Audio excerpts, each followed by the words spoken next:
आज मैं आपके सामने अपने एक पोर्टफोलियो कंपनी के बारे में बात करूंगा जिसका नाम है आंध्रा पेपर। कंपनी का शेयर प्राइस रिसेंटली 10% टूट चुका है अपनी ऑल टाइम हाई के आसपास से। और कंपनी में अगर मैं आपको थोड़े वैल्यूएशन मैट्रिक्स की बात करूं तो आप कंपनी के फंडामेंटल्स देख के हैरान हो जाएंगे कि कंपनी की मार्केट कैप अराउंड 1600 करोड़ की है।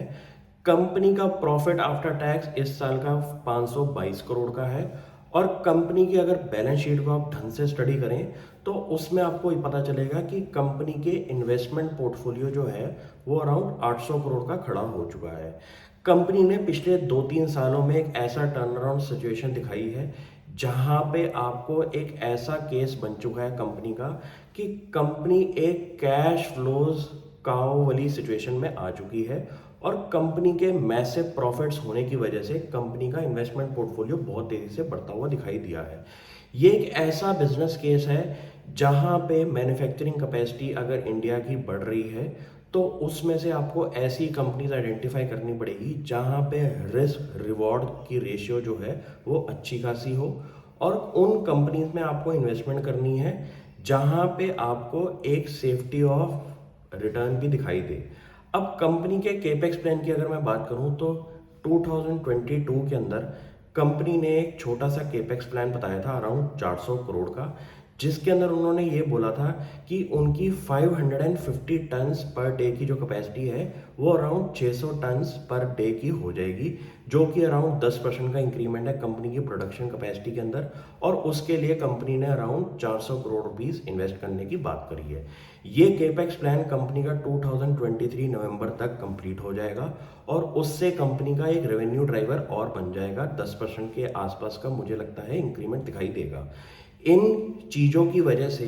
इतना आपको पता चल जाएगा कि कंपनीज जो कैश फ्लोज में काम कर रही हैं उनके लिए केपेक्स करना काफ़ी आसान होता है, क्योंकि उनको डेट की requirement as a whole business नहीं रहती और वो अपना धीरे धीरे कैश जनरेट करके अपनी प्रोडक्शन कैपेसिटीज इंक्रीज करते रहते हैं। ये एक परफेक्ट केस सिनेरियो है ऐसी कंपनीज को आइडेंटिफाई करने का जहां पे आपको आज की डेट में अच्छे प्राइस रियलाइजेशन मिल रहे हो, कंपनीज के प्रॉफिट मार्जिन बड़े अच्छे हों। जिस केस में आपने जो आंध्रा पेपर की वैल्यूएशन आपने नोटिस करी होगी कि 500 करोड़ के आसपास का कंपनी का प्रॉफिट आफ्टर टैक्स है, कंपनी का मार्केट कैप सिर्फ 1600 करोड़ की है। मैं ये कह सकता हूं कि इसको आगे मेंटेन करना मुश्किल होगा,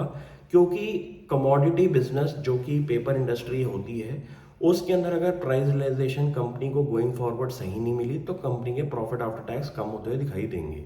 यही एक रीज़न है कि इंडस्ट्री के एक्सपर्ट्स इस इंडस्ट्री के अंदर थोड़ा सा नेगेटिव व्यू रख रहे हैं कि उनको ये लगता है कि कंपनी के प्राइस रियलाइजेशन अराउंड 30% 35% के जो मार्जिन कंपनी के बिड्डा के बन रहे हैं वो एक पीक रेंज पे आ चुके हैं और इसमें अब एक गिरावट की गुंजाइश बनेगी। मुझे इस एस्पेक्ट से भी इस कंपनी को स्टडी करना है, क्योंकि कभी कभी क्या होता है कि अच्छी वैल्यूएशन पे अगर कंपनी आपको मिल रही है तो आप अपने आप से ये क्वेश्चन करेंगे कि ये नंबर सिर्फ आपको क्यों दिखाई दे रहा है, बाकी फंड मैनेजर्स इस पे नज़र क्यों नहीं बना रहे। उनके दिमाग के भी एस्पेक्ट आपको समझने पड़ेंगे कि ये एक इंडस्ट्री हमारी साइक्लिकल नेचर की है और इसके अंदर अगर आप अप साइकिल के अंदर कंपनी में इन्वेस्टमेंट करेंगे तो आप हमेशा पैसा गंवाएंगे ही। क्योंकि कभी कभी क्या होता है कि आपको ये तो दिखाई देगा कि कंपनी ने रिकॉर्ड प्रॉफिट्स बनाए हैं और कंपनी आगे भी सेम प्रॉफिटेबिलिटी पे काम करती रहेगी, लेकिन प्राइस रियलाइजेशन ना होने की वजह से कंपनी के प्रॉफिट आफ्टर टैक्स गिरते हुए दिखाई दे सकते हैं।